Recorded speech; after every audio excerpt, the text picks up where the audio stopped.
So I'm here at the invitation of Lieutenant General Sir Alistair Irwin to talk about Remembrance this exceptional year. Alistair, thank you so much for having me up in your place with this gorgeous view over the Spey back down towards the town. This is an exceptional year for Remembrance. You are the President of Poppy Scotland, you're the President of the Royal British Legion Scotland. How are things different this year? Well, in the obvious way, we haven't been able to gather.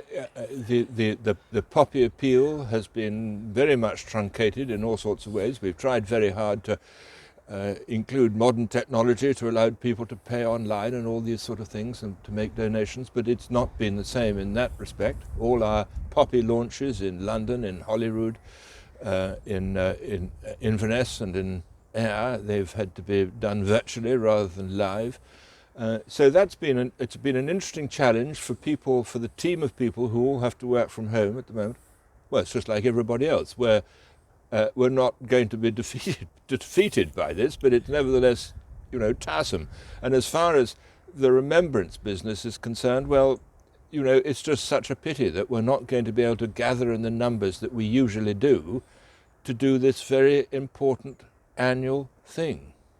Let's stay with that idea of the ritual around Remembrance.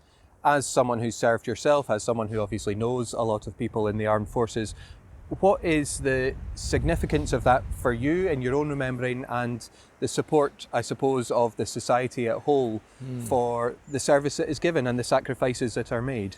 Yes, there are a lot of different angles on this, but I suppose one starts with the personal angle, that so many of us in the population have people in their families or friends that they know of or can look back in history to, people who have been killed, who have died in the service of their country. And I think it's a rather wonderful thing. I obviously think about these people quite a lot. My own great-uncle, who was killed on the 14th of September 1914, and whose name appears on the Aberlour War Memorial.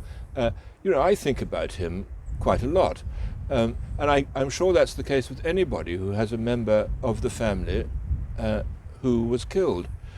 And there's something rather special about all of us thinking together about these personal connections on Remembrance Sunday. I think perhaps we all get a bit of unknowing support, mutual support in these things. So that seems to me the starting point, the personal angle. And then there's the national angle, all of us together as a population, that it would be a terrible, terrible shame if we ever thought that it wasn't right for us collectively to say a really big thank you to all those people who made the ultimate sacrifice. To them, obviously, but also to the people who were prepared to make the sacrifice and who either came home unscathed or who came home damaged in one way or another. They and their families, all of these people, we owe them a great big vote of national thanks. And we should do it at least once a year. And for those who perhaps don't think of these things or don't believe that it's at all important, well, the rest of us who do it on their behalf as well. And I personally think that the moment we as a nation decide that this kind of thing is not necessary is a moment we will lose something of our spirit.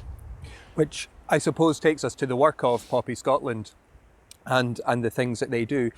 I think everyone is used to putting their money in the tin and wearing our poppy. Yeah. We're maybe not quite so aware of the breadth of the work that Poppy Scotland does. Yes. I wonder if you could tell us a bit about it. Well, it's more a subject for a long lecture than a question and answer session. But Poppy Scotland is a wonderful vehicle for bringing in money from the public, which is then distributed to all sorts of worthy causes that operate in the veterans' field. Poppy Scotland does quite a lot of what one might call good work on its own account, but one of the most important aspects is providing funds to other charities and to individuals who need help in looking after the veterans community generally.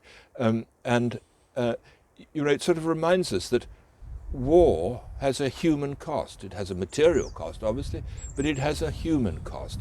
And I think that's another reason for the annual remembrance, that if we forget that there's a human cost to war, it makes war easier. And actually, if we think about it, and if we help financially at this time of year, we're doing something practical to say thank you, as I've suggested earlier. Well, it just seems to me very important that we try to remind ourselves as individuals that there's a human cost to conflict, and perhaps we play a part in encouraging conflict by the ways in which we behave towards each other sometimes. That's a very good place, I think, to ask. Remembrance Sunday has always been the Sunday. Of course, we have Yes, the 11th, the Armistice Day itself, the 11th of November, but it's been a Sunday, and it's a service of, this will be a church service, and I know you were involved in the Kirk session in your regiment. I wonder if you could say a bit about the influence of faith with armed personnel, and also the importance of chaplaincy in the forces. Yes. Well, in a way, of course, the attitude to faith in the armed forces rather reflects the attitude in the general population, because after all of us soldiers, we spring from the general population in the first place. And as we all know, rather forlornly, the general interest in going to church is not as great as it once was in days gone by.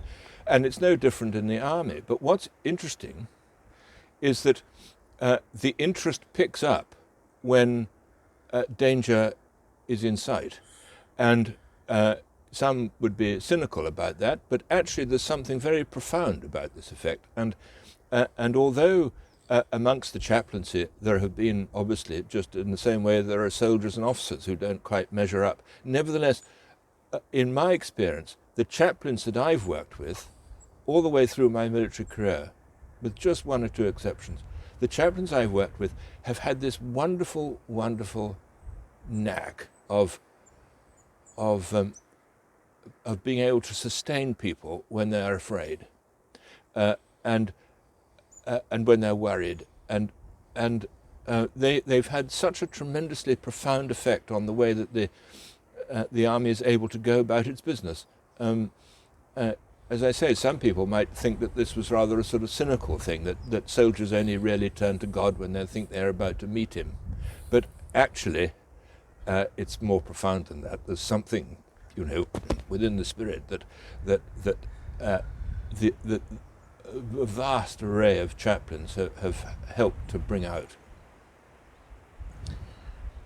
During your time as president of Poppy Scotland, you came on at a time when the UK was actively involved in conflicts in Iraq and Afghanistan. Since then, you've seen the 75th anniversary of a whole load of World War II dates, the centenary of a whole load of World War I dates. We're now over those sort of commemorations, remembrance. Where do you see the future of remembrance in the next few years to come? Well, I'm quite sure that just because time extends, that we shouldn't forget. As I really do believe that the moment we take it for granted and just put it in the past is the moment we lose something. The awful thing is that history tells us that whatever the future may look like right now, there is going to be a conflict in the future. Human beings don't seem to have worked out yet how to live without fighting each other about something.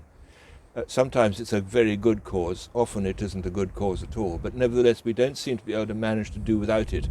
And of course we'd all absolutely fervently hope that there is never ever any kind of conflict again. I'm afraid that our soldiers, sailors and airmen are going to be facing a conflict somewhere, sometime in the future. And when you mentioned Iraq and Afghanistan, they, as it were, popped out of the atmosphere.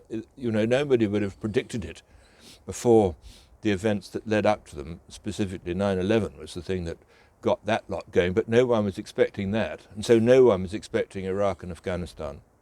And or all the other things that pop up, they come out of the woodwork. Sure. And so we have to be ready as a nation to look these sort of things in the eye and say, are we still ready to do what our forebears did? Are we still the same people? Do we still have the same backbone? And if we haven't, well, that's bad luck. I mean, it's not bad luck, it's bad news. As you say, we pray fervently that there won't be conflicts in the future, and we commit ourselves to working for peace and building peace. But as you say, there are sacrifices that have been made, and we must honour them. And should there be further sacrifices made in the future, we pray there won't be, and yet we support those who make the commitment. And nobody will agree with that more than a soldier. Sure. Because people the men in uniform have seen what it's really like. What it's really like. It's not romantic. It's not all the things that people read about in comic books. Sure. Alistair, thank you so much for your time. Thank you for our talk together today.